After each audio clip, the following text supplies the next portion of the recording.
구독, 좋아요, 알림 설정까지 부탁드려요. 안녕하세요, 찐테크TV입니다. 2020년 한 해 전 세계를 휩쓸었던 화두는 단연 그린 뉴딜이었습니다. 오늘 그린 뉴딜의 핵심 키워드 중 하나인 연료전지에 대해 이야기를 드릴까 합니다. 연료전지란 도대체 무엇일까요?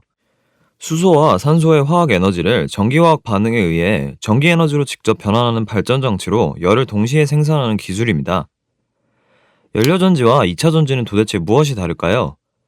2차 전지와 연료전지의 가장 큰 차이는 전지 그 자체로 전력원이 될 수 있느냐 여부입니다. 2차 전지는 전력을 배터리팩에 충전하여 활용하는 방식이라 전지 자체가 전력원으로 활용되지만 연료전지는 수소, 산소 등의 연료가 있어야 전력원으로 사용이 가능합니다. 즉, 연료전지는 전지라는 이름이 붙었지만 일종의 발전기라 생각하시면 될 것 같네요. 그렇다면 연료전지의 활용처는 어떻게 될까요? 연료전지의 활용처는 주로 연료전지의 종류에 따라 달라지는데 연료전지의 종류는 전해질의 종류에 따라 구분을 합니다. 기술 발전에 따라 점차 소형화가 되는 것을 확인할 수 있습니다. 용도별로 크게 세 종류로 구분할 수 있습니다. 고정형, 수소형, 휴대형으로 구분이 가능한데 고정형은 주로 발전기 형태로, 수소형은 주로 수소 전기차에서 연료전지 형태로 활용됩니다. 수소형 연료전지에 대해 좀 더 알아보면 이것이 최근 부각된 수소차 등에 활용되는 형태입니다. 전 세계적으로 친환경 정책이 확대됨에 따라 수소 전기차의 보급이 확대될 것이고 수소형 연료전지 역시 보급이 확산될 전망입니다.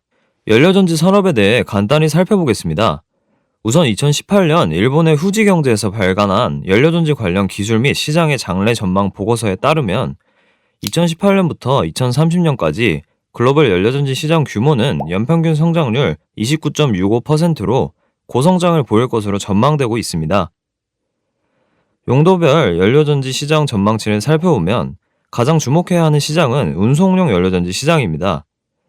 2018년부터 2023년까지 고정형과 휴대용 연료전지 시장은 연평균 10%의 성장률을 보이는 반면 운송용 연료전지 시장은 연평균 31.33%의 성장률을 보일 것으로 전망되기 때문입니다. 이번 시간에는 연료전지 중 운송용, 즉 수소차에 사용되는 수소 연료전지 대표 기업들에 대해 간단히 소개해드리겠습니다. 플러그파워, 퓨얼셀 에너지, 커민스 3개 기업입니다. 가장 먼저 플러그파워입니다. 지난 1월 7일 SK는 자회사를 통해 플러그파워의 지분 9.9%가량을 취득하여 최대 주주로 올라섰는데요. 그 후 유럽 내 수소 상용차 시장 공략을 위해 프랑스의 르노와 조인트 벤처를 설립한다는 소식이 나오면서 플러그파워의 주가는 역사적 최고가를 기록하기도 했습니다. 그렇다면 플러그파워의 주 사업 부분은 어떻게 될까요? 현재까지 플러그파워의 매출 중 연료전지 판매에서 나오고 있습니다. 특히 2020년도에는 연료전지 판매 비중이 70.3%로 2019년 57.8% 대비 크게 증가한 것을 확인할 수 있습니다. 이런 플러그파워의 주요 제품군은 상용차에 사용되는 수소 엔진인 프로젠, 지게차에 사용되는 젠드라이브, 발전기용으로 사용되는 젠슈어가 있습니다. 현재 플러그파워의 주 고객사는 아마존, 나사, BMW, AT&T 등 다양한 산업에 포진되어 있는 것을 확인할 수 있습니다. 두 번째로 소개할 기업은 퓨얼셀 에너지입니다. 최근 퓨얼셀 에너지가 부각된 이유 중 하나는 2007년부터 협력 관계를 맺어왔던 포스코 에너지와의 관계가 종료되었다는 소식이 나왔기 때문입니다. 2019년 기준 퓨얼셀 에너지의 매출 중 가장 높은 비중을 차지하는 것은 서비스와 라이선스 부문으로 전체 44%를 차지하고 있습니다. 특이한 점은 제품 판매 비중이 전체 매출 중 1%밖에 되지 않는다는 점입니다. 퓨얼셀 에너지는 도요타의 롱비치 항구 프로젝트에 참여하였고 향후 수소 연료 및 전기 공급 등을 할 예정입니다. 결국 퓨얼셀 에너지의 사업 모델은 연료전지 직접 제작, 판매가 아닌 라이선스 판매 혹은 관련 서비스 제공이 될 가능성이 높다고 판단됩니다. 퓨얼셀 에너지는 2020년 4분기 동안에만 보통주를 매각하여 약 3억 6,308만 달러의 자금을 조달했습니다.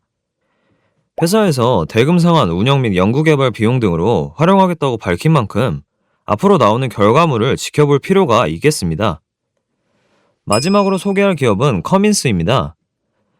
수소연료 전지를 이야기하는데 웬 디젤 엔진 업체인가 하실 수 있겠지만 2019년 캐나다의 수소 연료전지 업체인 하이드로제닉스 인수 및 현대차와의 수소 연료전지 MOU 체결 등을 통해 수소 연료전지의 대표 주자로 부상하고 있죠.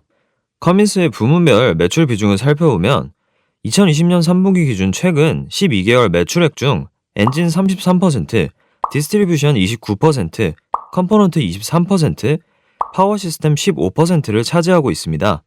커민스는 알스톰의 코라디아 아이린트라는 기차에 수소 연료전지를 탑재하여 2018년 9월 독일 북부 니더삭센에서 상용 운행을 시작하였고, 수소 연료전지 모듈이 탑재된 스카니아 트럭 4대를 노르웨이 최대 식료품 도매업체인 아스코에 납품하기도 하는 등 광폭의 행보를 보이는 만큼 연료전지 분야에도 주목할 필요가 있습니다.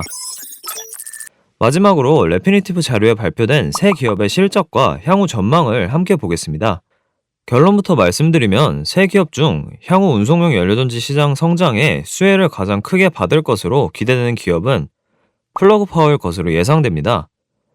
플러그 파워는 2019년부터 2024년까지 매출액의 연평균 43.13%로 고성장을 이어갈 것으로 전망됩니다. 또한 2022년에는 영업이익, 2023년에는 당기순이익 흑자 달성이 기대됩니다. 퓨얼셀 에너지는 2019년부터 2024년까지 매출액이 연평균 26.81%로 성장할 것으로 전망되는데, 플러그 파워의 전망치보다는 낮습니다. 두 기업 간의 차이가 나는 이유는 사업 모델의 차이에서 기인한다고 볼 수 있습니다. 플러그 파워는 연료전지를 제작 및 판매하는 케이스로 운송용 연료전지가 보급되는 시기에 가장 큰 수혜가 기대되기 때문이고, 퓨얼셀 에너지는 연료전지라는 제품 생산보다는 기술 라이선스 및 서비스의 비중이 높기 때문에 운송용 연료전지가 상당 부분 상용화가 된 이후에 더 큰 수혜가 기대되기 때문입니다. 이러한 특징은 커민스의 실적 전망에서 그대로 드러납니다.